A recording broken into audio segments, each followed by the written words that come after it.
Okay guys, well I took the dual wheels off the 58. I normally like to keep at least 2 tractors with singles and 30-inch mowers on. I always keep, I guess you can't see the dual wheels. Can't really put the hood down on this tractor. I always keep dual wheels on the 59. And almost always on the 1970 with electric start. And this one has the 8-speed transmission. So I guess it's a C8 technically.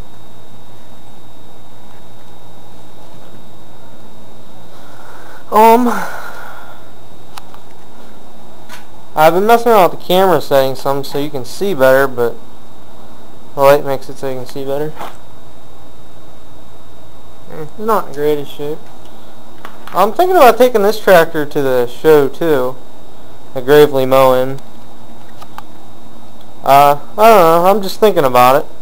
This one does have an almost all original hood on it. It's faded really bad, but it's the same as the 48. You guys can't tell on the camera probably, but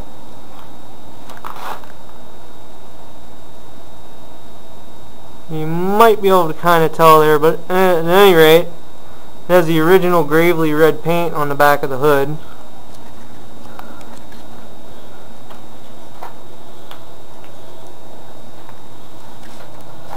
The 48 is the same way. Has the original red paint on the back of the hood. This tractor here, as far as I know, has not been painted at all, except I redid the black on the handlebars and I painted the grips black again, but I do see there's a split in the top of the the forward and reverse one. Camera won't be able to pick it up, but it's there. Paint is coming off a little bit of them, but I just painted it to keep them from rusting and keep them from rotting away was the big deal. And this handlebar over here, don't know if you guys will be able to see the pipe right there where the light's at. It goes the whole way down to down right there.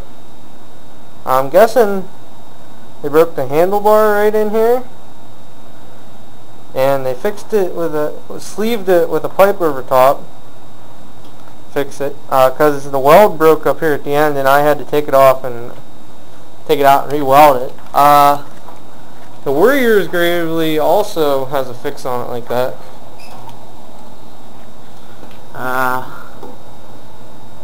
Hopefully you guys can tell there.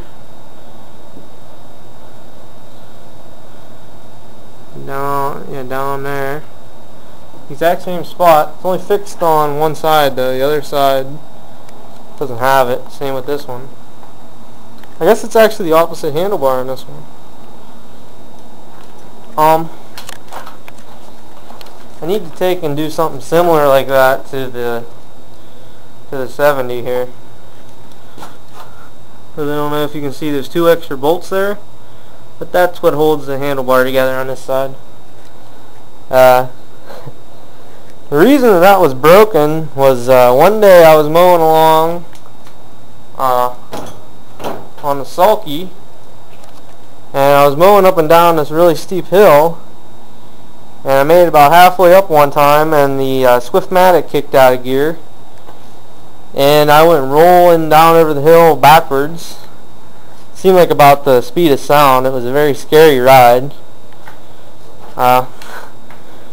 Whenever I tuck and rolled off the sulky, I knocked the kill switch, and I tuck and rolled. I think I rolled off the other side, because whenever I rolled off, the exhaust burnt my arm whenever it went by.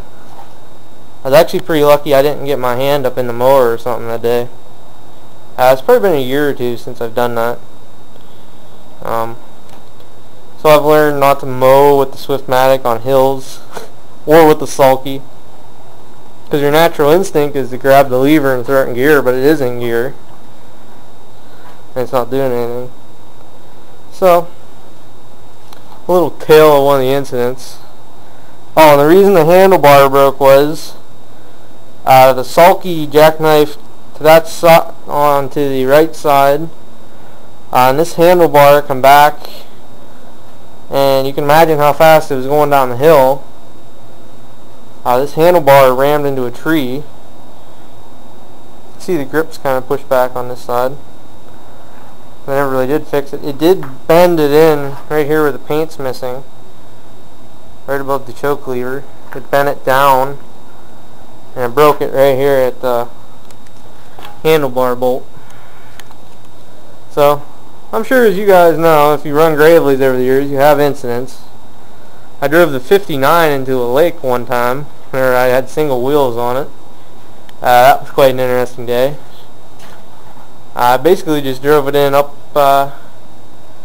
just about the bottom of the air cleaner. It was sticking out. Luckily none got in the magneto or anything. It was still running.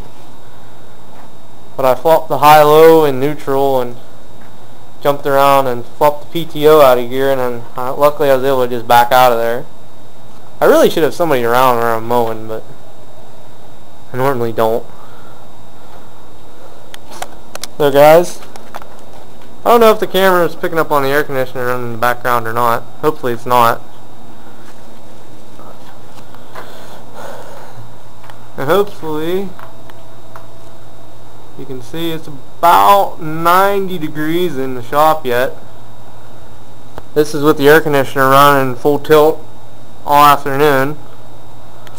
Outside it's close to 107 though, so feels a lot better in here because it's not humid.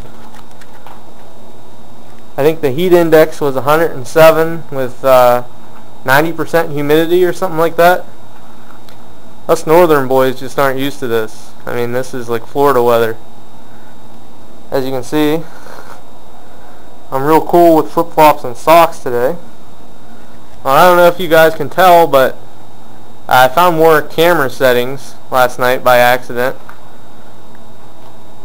So I was able to adjust the white balance, so it should look a little bit better, but it's still not great. You know, it is pretty dark in here. I mean, I only have two lights there, one spotlight there in the corner above my workbench. I just have a little 40-watt bulb over there. There's also another light, which you guys won't be able to tell, but here, I'll turn it on.